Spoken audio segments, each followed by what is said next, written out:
Paul Sainsbury. My title is CTO. In the case of most of POPI related things, I'm all things technical. How do we have our systems and procedures in place to make sure that everything's kept secure?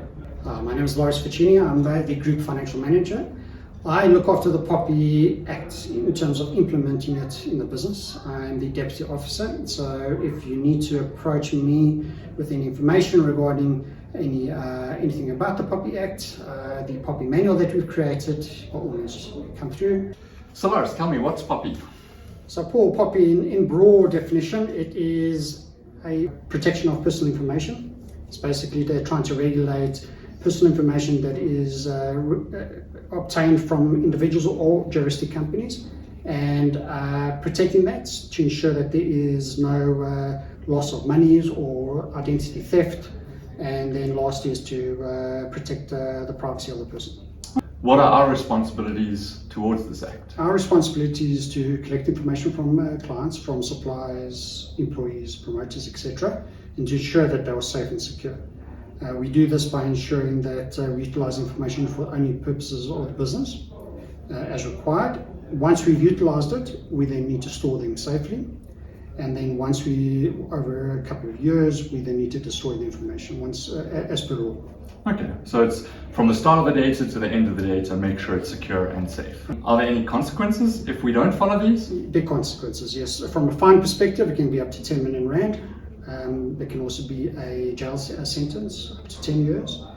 But there's also other factors that you have to take into consideration, like reputational loss for the business, client loss, suppliers not wanting to do business with the company, and then prospective and existing employees that do not want to work for the company. Okay, so there's more than just fines. It's actually quite a big impact on our reputation, on our ability to do business if we're not seen as being trustworthy. Yeah, and POPI doesn't stand on alone. We need a lot of help, and a big chunk of it will come from the IT side.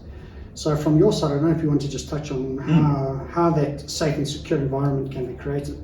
Definitely. So we're seeing it more and more with our suppliers that we have to actually prove to them that we are handling their information securely. So we're actually busy working on an IT security manual, which talks about how do we handle both physical security, data security, laptops, phones, all of these things come into it. So we're going to start educating people on what that is and how to be secure. I like the clean desk, clear screen policy, which says don't put personal or private confidential information out in the public. So if your desk has a contract on it, you don't want other people to see it, lock it away.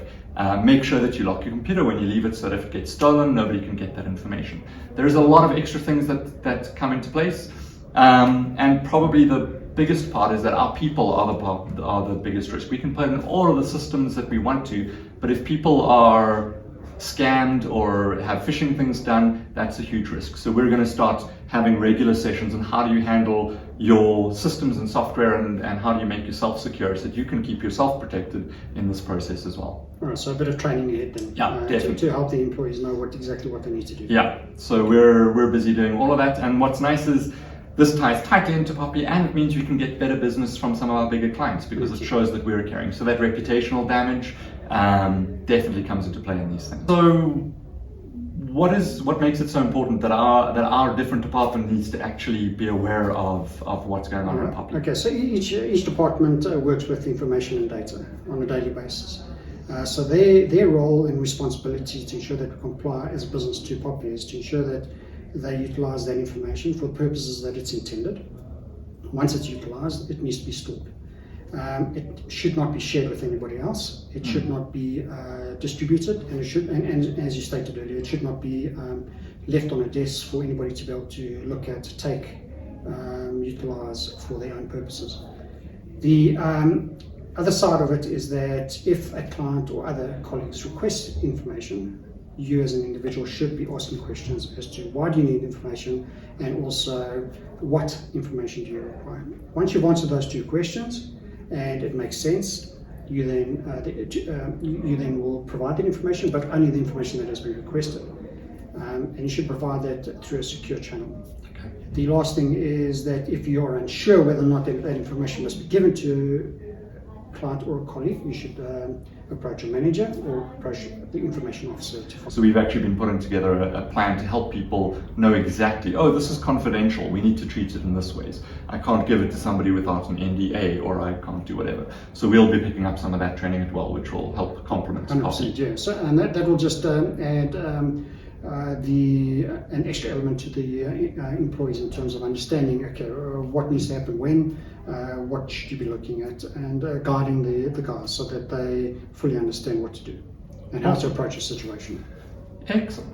Thank you very much for listening. Thank you very much. Yeah, we are The POPI Guys.